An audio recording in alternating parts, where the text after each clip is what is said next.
السلام عليكم. ما تنسوش النهاردة الجمعة، صلوا على النبي عليه أفضل الصلاة والسلام. وما تنسوش كمان تقروا سورة الكهف. ويا رب دايما يرضيكم ويرضيكم ويرضيكم ويرضى عنكم.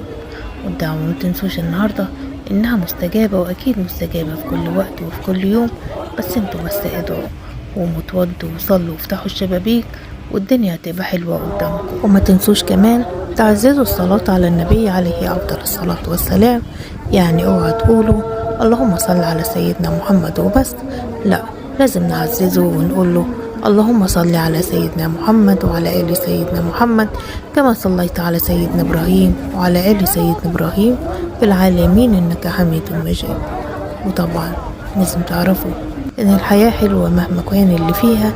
فيلا قوموا وافتحوا الشبابيك، وما تنسوش تتوضوا وتصلوا وتدعوا للرحمن، لأنه هو دايما في كل وقت وفي كل صلاة وفي كل أذان معانا على طول. ويا رب يجعل أيامكم كلها دايما مليانة بالخير، ويا رب يرضيكم ويرضيكم ويرضيكم ويرضى عنكم، ويجعل أيامكم كلها خير وهنا وسعادة، ويجعل من الجمعة للجمعة كل ذنوبنا ربنا يغفرها، ويا رب يجعل دايما دعوتكم مستجابة، واللي نفسه في حاجة ربنا يحققها له.